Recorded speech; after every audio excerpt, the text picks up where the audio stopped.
Kita teruskan untuk soalan nombor 8. Jadual 4 menunjukkan nilai haba peneutralan bagi tindak balas larutan natrium hidroksida dan dua asid berlainan. Kita pun analisislah kita punya jadual ni. Okey, perhatikan dulu betul-betul. NaOH dan asid Q negatif 53.7, NaOH dan asid hidroklorik negatif 57.3. Jadi di sini kita abaikan negatifnya kerana negatif hanya menunjukkan dia adalah eksotermik. Jadi bila kita abaikan negatifnya, kita akan dapati tindak balas NaOH dengan HCl lebih tinggi berbanding NaOH dan asid Q. Okey. Jadi kita boleh assume, kita boleh anggap si Q ni adalah asid lemah. Manakala asid hidroklorik kita tahu dia adalah asid kuat. Okey, jadi kita pergi pada soalannya. Sudah analisis dia punya fakta. Kita pergi pada soalannya. Nyatakan maksud haba peneutralan. Jadi ini direct sejak kita tulis apa yang kita hafal. Kalau dia bilang berdasarkan, kita kena rujuk siapa asidnya, siapa alkalinya. Jadi ini tidak perlu. Jadi kita tulis apa yang kita hafal, iaitu perubahan haba apabila 1 mol air terbentuk daripada tindak balas peneutralan antara asid dan alkali. Soalan B, cadangkan asid Q. Jadi kita sudah kenal pasti tadi, si Q itu adalah asid lemah kerana delta H-nya ataupun haba peneutralannya lebih rendah berbanding HCl. Jadi tulis sajalah asid etanoik. Kalau mau tulis formula kimia, CH3COOH. Pilih salah satu. Saya bilang cadangkan. Jadi boleh letak nama, boleh letak formula kimia. C. Nyatakan satu pemerhatian yang boleh dibuat berdasarkan nilai haba peneutralan yang diperoleh apabila larutan NaOH bertindak balas dengan asid-asid tersebut. Jadi pemerhatian. Jadi kita nampak dia punya delta H adalah negatif. Jadi paling senang kita sebut pasal bacaan termometer. Jadi kita pun bandingkanlah, bacaan termometer, kenaikan bacaan termometer lebih tinggi apabila larutan NaOH bertindak balas dengan asid hidroklorik berbanding tindak balas antara NaOH dengan asid etanoik. Itu kita bandingkan dia punya pemerhatian. Pemerhatian adalah benda yang kita boleh nampak. Jadi kenaikan bacaan termometer. Siapa tulis kenaikan suhu? Tidak tepat. Pemerhatian tidak boleh sebut suhu. Terangkan mengapa terdapat perbezaan nilai haba peneutralan tersebut. Jadi bila melibatkan asid base, saya sudah bagi tahu, tulis saja definisi asid yang terlibat. Kalau ada asid kuat asid lemah, tulis bandingkan asid kuat asid lemah itu daripada segi definisi. Kita pun tulis asid etanoik ataupun asid Q lah. Kalau kau tidak pasti asid itu apa, letak asid Q saja pun boleh. Jadi asid Q ialah asid lemah, manakala asid hidroklorik ialah asid kuat. Itulah satu markah. Maksud definisi lah apa? Definisi asid lemah. Asid Q mengion separa di dalam air menghasilkan kepekatan ion hidrogen yang rendah, manakala asid hidroklorik mengion lengkap dalam air menghasilkan kepekatan ion hidrogen yang tinggi. Jadi pastikan kamu punya ayat kamu ni semua betul lah bahasa Inggeris, jangan campur macam ini ni.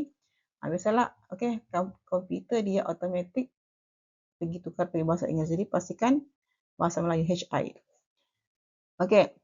Markah ketiga. Kenapa si asid lemah tu dia menghasilkan haba yang rendah? Ini poin penting. Sebahagian haba yang terbebas diserap semula untuk membolehkan molekul asid Q mengion dengan lengkap. Jadi tadi dia ada yang tidak mengion lagi. Jadi haba tu diserap lagi semula supaya semua ion tu mengion sepenuhnya. Jadi kita nampaklah kita punya poin ini sudah dapat 3 markah. Tapi sebenarnya kita cuma sebut pasal definisi asid kuat dengan asid lemah. Jadi ingat, bila melibatkan asid base, tulis saja definisi yang terlibat. Next, lukis gambar raja aras tenaga bagi tindak balas antara natrium hidroksida dan asid Q. Jadi kita ingat balik kita punya gambar raja, topi depan ke topi belakang. Okey, ada simbol negatif, jadi dia eksotermik. Kita ada topi depan, topi belakang, N, jadilah X. Okey, kita akan tulislah topi belakang. Jadi jangan lupa, okey, yang pertama mesti di depan ini ada anak panah ke atas dengan label tenaga. Barulah kita buat kita punya bukit menurun. Dan jangan lupa anak panah ke bawah. Okey, tidak ada anak panah ni, hilang markah. Okey, jadi persamaan kimianya ataupun persamaan ionnya pun boleh. Okey, NaOH, CH3COH, okey, dan hasilnya.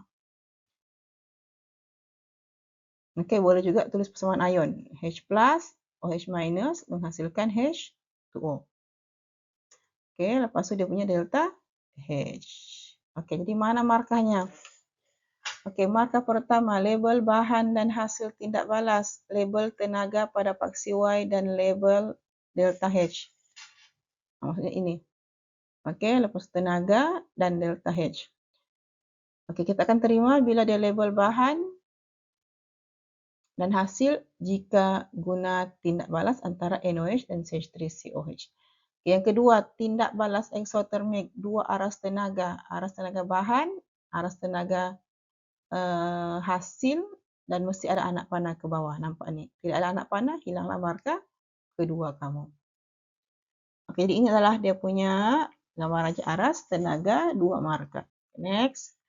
Dalam satu eksperimen 50 cm padu NaOH 1.0 mol per desimeter padu ditambah ke dalam 50 cm padu asid hidroklorik 1.0 mol. Jadi volumenya sama, kepekatannya pun sama. Hitung perubahan suhu dalam eksperimen ini.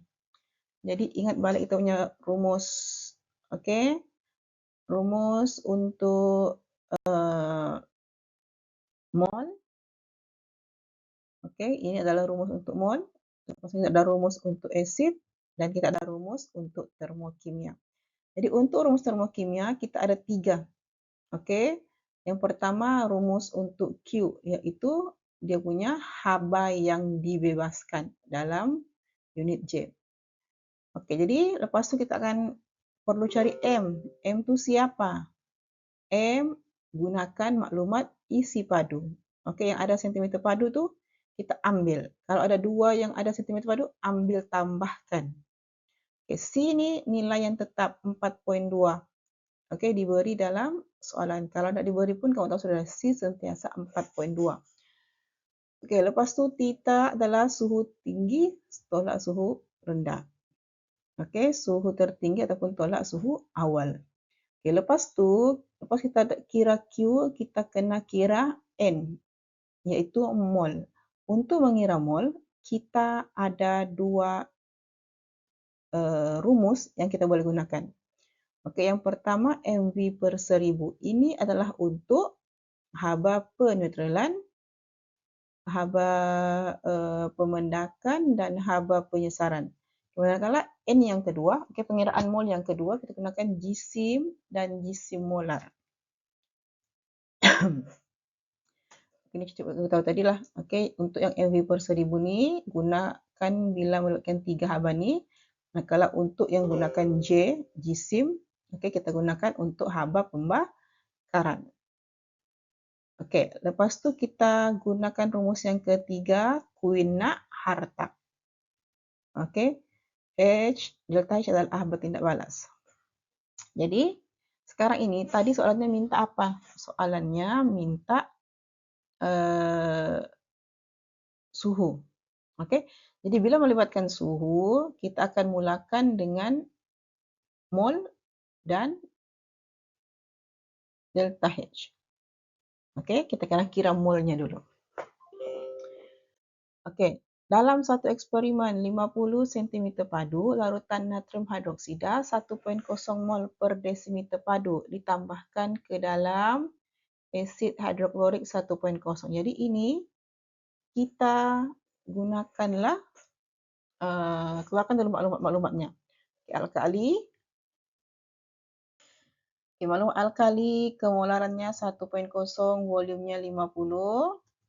Asid 1.0 dan 50 juga. Jadi, okey, apa kita mau buat? Kita mau kira suhu tadi, melibatkan suhu. Okey, lepas tu kita ada maklumat haba penetralan. Lepas tu kita tengok dia mau siapa. Dia mau asid hidroklorik. Jadi kita ambillah delta H untuk yang terlibat itu. Okey, kita sudah ada delta H. Kita kena kira apa? Perubahan suhu. Perubahan suhu. Okey, jadi dia minta di perubahan suhu. Kita kira molnya dulu. Okey, baru kita kira Q-nya. Jadi kita sudah ada M dengan B, ambillah mana-mana sebab sama saja. Jadi gunakanlah salah satunya, dapatlah N-nya 0.05.